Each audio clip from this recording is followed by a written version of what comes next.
The squire of 79 Wistful Vista is a man of instant decisions. He decides important questions in a flash, just like that. Of course, he may not do anything about it right away, but he decides quickly. For instance, a problem has just come up but maybe you'd better hear about it from Fibber McGee and Molly.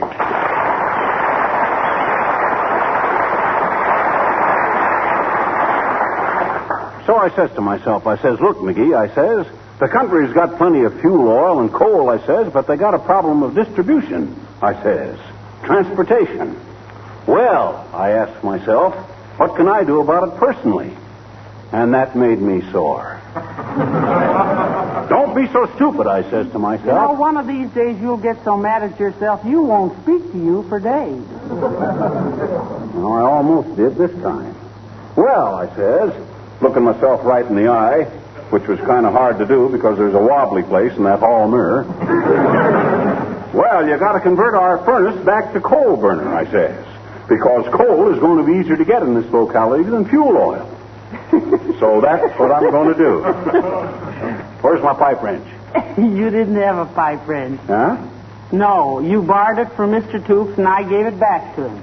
You never smoke a pipe anyway. Oh, I see. I don't smoke a pipe, so you give away my pipe wrench. Well, will you permit me to keep my monkey wrench if I go out and buy a monkey? Now, don't be ridiculous. Besides, I don't think you can change our furnace from oil to coal by yourself anyway. Is that so? Why, it's a cinch, Mrs. McGee. Or it would be if you didn't play Mrs. Santa Claus with all my equipment. Well, I guess it serves me right for not putting a padlock on my tool chest, I guess. You had one on it once, remember? Huh? And I could never get you to fix anything because you could never find the key to the padlock. I didn't need a key. All I had to do was hit it a whack with a hammer and it'd fly open. Well, then why didn't you do it? I couldn't. The hammer was in the tool chest. Look, dearie, why don't you call the Wistful Vista Furnace Company? They changed our furnace from coal to oil. They could change it back again very simply. No, sir. I'm strictly a guy that likes to do things with his own hands. That's how I'm going to have to do it, too. Now you've given all my tools away. No, I didn't give them away. I gave them back. Anyway, we're getting off the subject. What subject? Our furnace. What's the matter with it? You're going to change it back from oil to coal. I am? Who said? Oh, yeah. Well, I better get started. Hand me a cigar in the morning paper, will you? What for? Well, I got to read what the weather's going to be. The paper doesn't tell what the weather's going to be, McGee. In wartime, it just tells what the weather was yesterday. That's all right. I intended to change the furnace yesterday. Anyway, I got to sit down a while and figure out exactly what to do. You see, the efficient way to do something... Who's that? Oh, it's probably one of the neighbors come to get his hacksaw back. That hacksaw is mine. Are you sure? Sure, I'm sure. The guy I borrowed that from moved away from here years ago. That's different. Come in. Hello there, daughter. Hello, Johnny. Hello, Mr. Oldtimer. Hi, short, dark, and weather-beaten. What's on your mind? Heard the news, kid? Yes, we heard. St. Louis won. I don't mean that, daughter. Circus is coming to town next week. Oh. Thought maybe Johnny here would want to go down there with me and carry water for the elephants. Who, me? No, thanks. Never again for me. I tried it a couple of years ago. Didn't they give you a free ticket? Yes, they did, Mr. Oldtimer, but McGee was so tired from carrying water he slept through the whole performance. Besides, circuses don't thrill me anymore.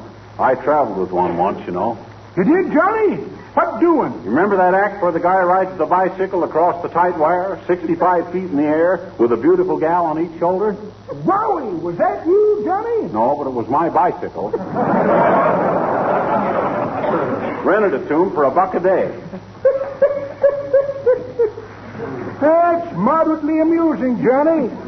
But I heard an interesting variation of it.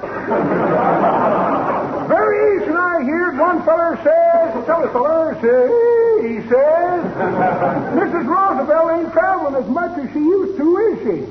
How can she, queries t'other character. I hear Mr. Wilkie has borrowed her suitcase.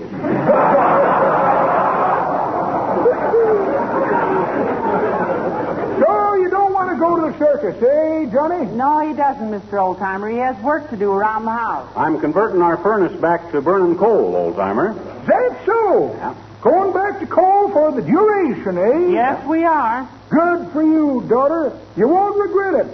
There's no fuel like an old fuel, is what I always say. So long.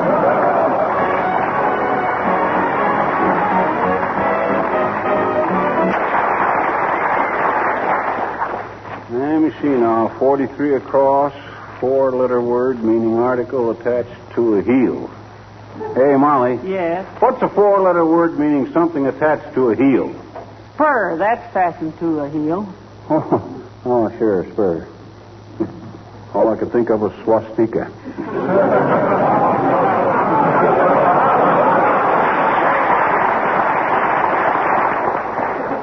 72 vertical. Hey, McGee, I thought you were going to work on the furnace. I am. I'm just getting set for it. Does working crossword puzzles put you in the mood for it or something? Why, certainly. Sharpens the wits, steadies the nerves, stimulates the ingenuity. Whenever I have a big job of work to do, I always start with a few crossword puzzles. Got to develop my mind along with my muscles, you know.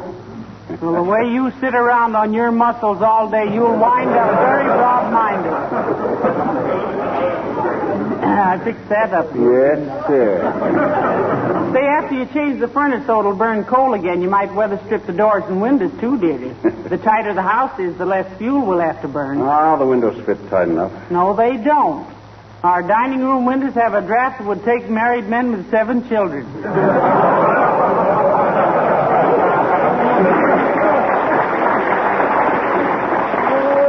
Okay, I'll take care of it. But I could do a better job if you didn't give away all my tools. I didn't give them away. I merely returned them to their rightful owner. Well, just the thing. Come in. Well, for goodness sakes, Abigail Uppington. How do you do, my dear? And Mr. McGee? And a warm wiggle of the pinky to you, Upsy. What do you see in the tea, kid? I beg your pardon? He means what goes, Abigail. What's cooking? What do you hear from the mob? Sure. Try a handle on the scandal. Give out what's fresh from the breast. What's the good word, Sue? Do I gather, Mr. McGee, that you're asking me what I know that is new? That's it, Abigail. She's Hep McGee. Yeah. She's no sticky little licky. I'm afraid I don't know anything startling, my dear. But I am entering Fifi, my Pekingese, you know, in the dog show today. And I wondered if you'd care to go with me. It's for the benefit of the USO, you know. Uppy, do you mean to stand there in the middle of your minks and tell us that you're finally exposing little Fifi to a rude association with common canine? I think it'll do Fifi good, McGee. She sees too much of people and not enough of other dogs. That's exactly what I thought, my dear. It's bad enough for a person to lead a dog's life, but when a dog leads a person's life, oh, that's horrible. I'm afraid Molly can't go with you, Uppy. I'm changing our furnace from an oil burner back to a coal burner.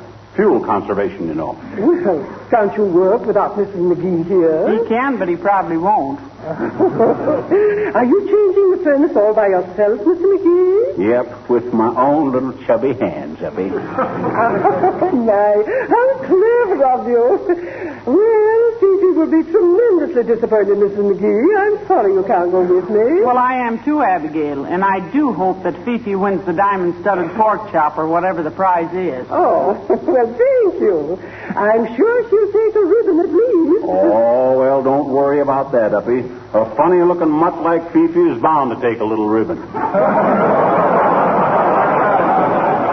Please, Mr. McGee, Fifi is definitely not a mutt. She is a direct descendant of champion Hook, Strut, and Fluff Pickle the Third of Baltimore.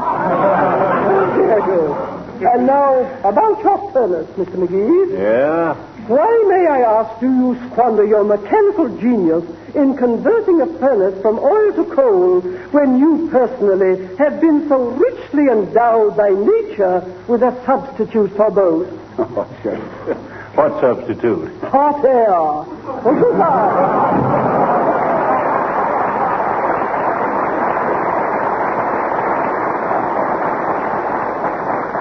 Well, I've often wondered how you'd look with your ears pinned back, McGee. It's very becoming. Boy, she was really peeved, wasn't she? Did you see her draw herself up to her full width? Now, listen, it's about time you stopped talking about that furnace and began doing something about it. Better get into some old clothes. You gave all my old clothes away to the Red Cross, remember? I'll put on my coveralls. Say, I gave your coveralls away, too. You wore them fishing all summer, and they were adding no charm whatsoever to the atmosphere around here. Well, I can't work around the furnace in my good clothes. I'll have to run downtown and get me a pair of coveralls. Got to get me a pipe wrench and some stuff anyway. Now, don't buy all the tools in the hardware store. You don't need them. Heavenly days, I could do the job myself with a bobby pin and a stick of chewing gum. What flavor? Peppermint. What difference does it make? Now, hurry along so you'll be back in time for... Hello, folks. Oh, hi, Harlow. Molly, you remember our Mr. Wilcox. He's the fellow that didn't used to have that mustache. Hello, Mr. Wilcox. Don't mind McGee. He envies you that mustache. I do not. Yes, you do, you rascal. You've tried a dozen times to raise one like Ronald Coleman, and it always wound up looking like a race between two caterpillars. Well, he looks better with a bare face anyway, Molly. And I need mine in my work. What do you mean, Junior? Well, I'm sensitive. And it helps me keep a stiff upper lip when I see dusty, cracked, and neglected-looking linoleum that could be given a new lease on life with the treatment of Johnson's self-polishing glow coat. I see what you mean. Why don't you go all the way and raise a beard, too, Wilcox? Why a beard, pal? So when you meet a housewife who isn't familiar with how glow coat saves hours of housework and preserves her linoleum in these times when it's so important to conserve everything we have, when you meet a gal who doesn't know how easy it is to use Johnson's glow coat, how it shines as it dries in 20 minutes or less. But why a beard, McGee? Well, when he meets somebody that don't know about glow coat, his face is going to fall so far he's going to need a cushion under his chin. Well, that's a great idea, Fibber, but it isn't necessary. I don't think there is anybody who hasn't heard about glow coat. Oh, now you just say that. Say, by the way, Mr. Wilcox, have you got a suit of coveralls that McGee could borrow? Something in a drape shape with a reed pleat and a stuffed cup? No, I haven't any coveralls. Don't need them. Demonstrating glow coat is so clean and simple. Yes, we know. McGee is converting our furnace from oil to coal, Mr. Wilcox. You know, fuel conservation. Oh, yes. Did you check up to see which was best for this locality, Fibber? Why, certainly I did. You think I'm that dumb? Oh, at least. Well, I'll be running along now, folks. Nice to have seen you.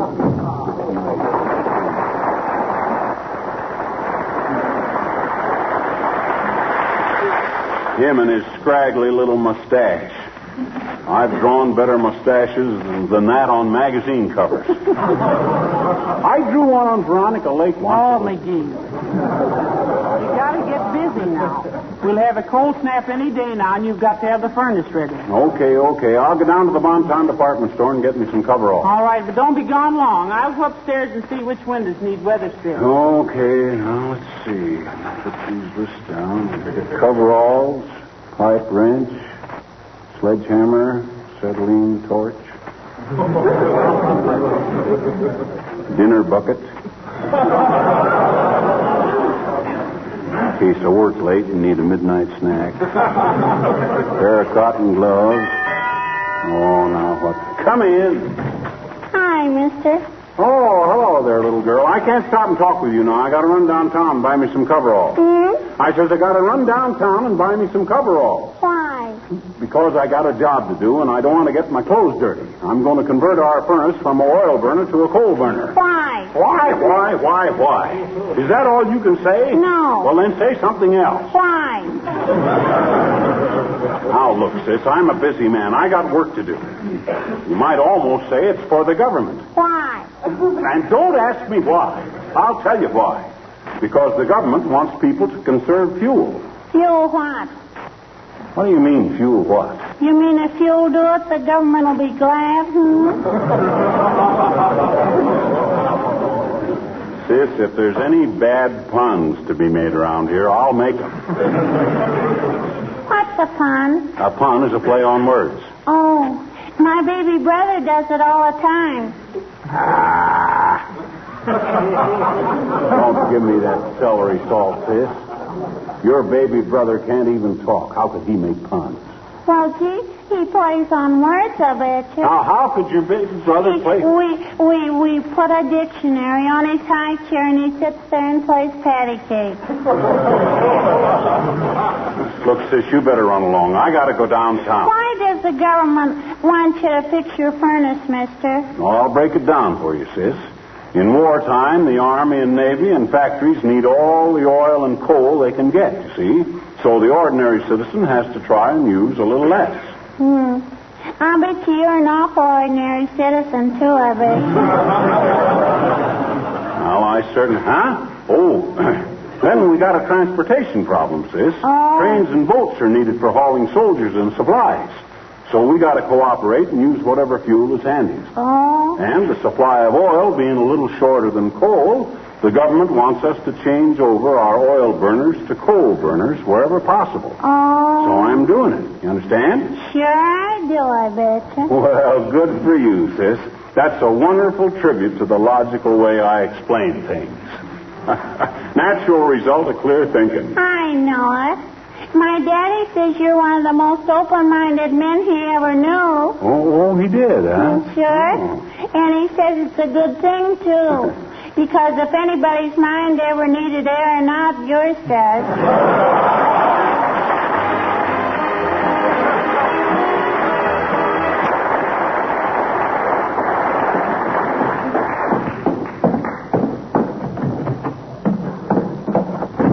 Hey, Molly, I'm home. Well, for goodness sakes, McGee, what took you so long? You've been gone all afternoon. Well, I had a lot to do. I had to buy my coveralls and some tools, and then I stopped in the Bijou Theater to see the newsreel of the World Series. Well, even that shouldn't have taken all that time. I know, but I stayed for 2 shows. I thought if the Yankees had one more chance, they might win. And here's my coveralls. See, they fit like a glove. And here's some canvas gloves. I suppose they fit like a coverall. Now, look, McGee, while you were gone. And look at the tools I bought. There. The heavenly days. A one-man defense plant. There. But what I want... Just heft this hammer once. Ain't that got a beautiful heft? I'd like to heft your checkbook and see if that has.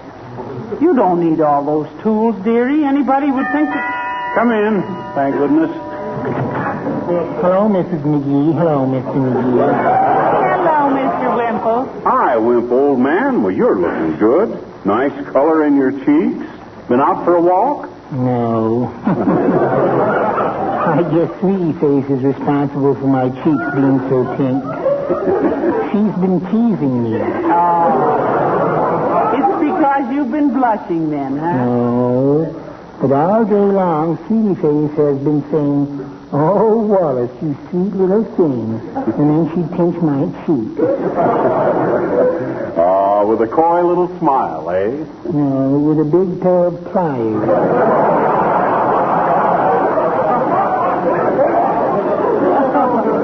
Why, Mr. Wimple, how could she do such a thing? Oh, easily, Mrs. McGee. She takes me by the back of the neck with one hand, with the pliers in the other. No. My wife means, how could she have the heart to do it, Wimp? Or hasn't she got a heart? Of course she has, Mr. McGee. Sweetie Face has a heart as big as all outdoors. I guess that's why she never brings it in the house. Say, how'd your wife ever get so strong, Mr. Wimple? In vaudeville, Mrs. McGee. Vaudeville, eh? Oh. What was she, one of Power's elephants? Oh, no. She had a wonderful act. She used to play the Carnival of Venice on the cornet with one hand and keep time on a punching bag with the other. That's where I first met her. I joined the act in Sioux City. Oh, as a cornet player? No, punching bag. Well, I've got to run along now, folks. Goodbye.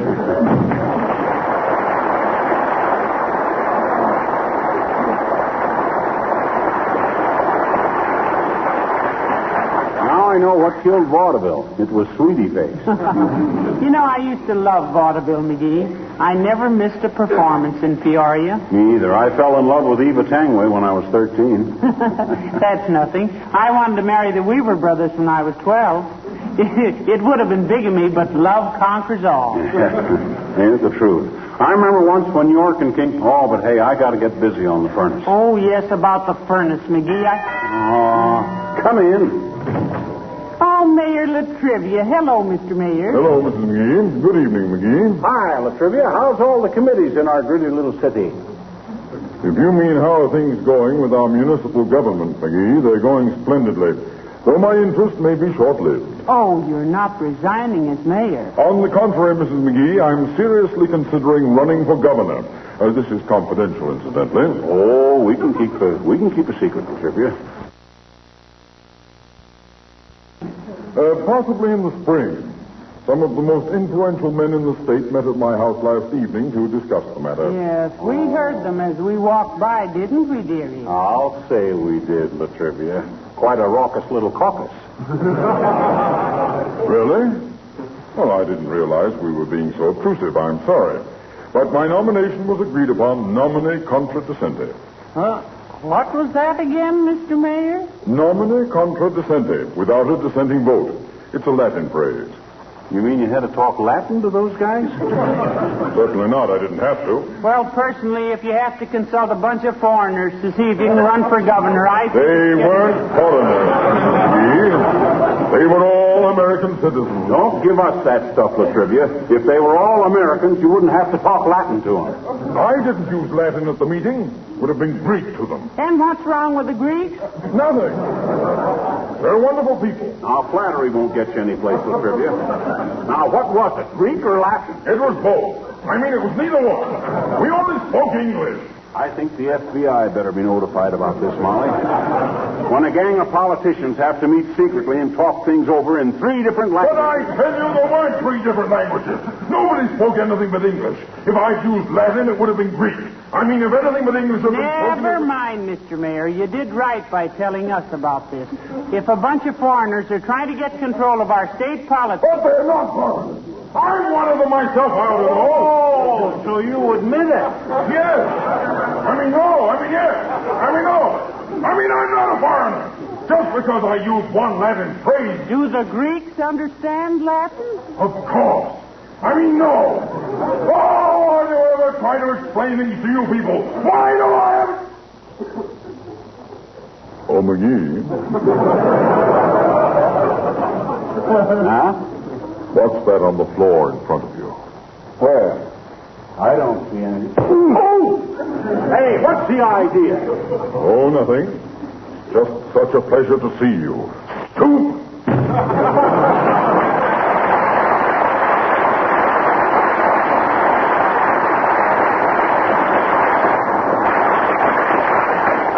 Why, that dirty. Did he kick you hard, McGee? No, but he didn't have any business kicking me at all. We were just kidding him. Him and his Latin. Can't he take a joke? He can take it and he can dish it out, too. Now, put those tools in your coveralls away and get washed up for supper. No, I got to get started to work on that furnace. No, you don't. Huh? I don't? No. I called the Wistful Vista Furnace Company while you were gone, and they did it in an hour. You mean the furnace is It's all taken care of. It is? Well, Simeon Norum Avuncularis. What does that mean? That's another Latin phrase meaning I'll be a monkey's uncle. That work on the furnace, Molly. Why? Oh, I love to do jobs like that. I was raring to go. Why, when I get a chance to do some handiwork, every nerve in my body quivers. I know, dearie, and I've always admired it. My handiwork? No, your nerve.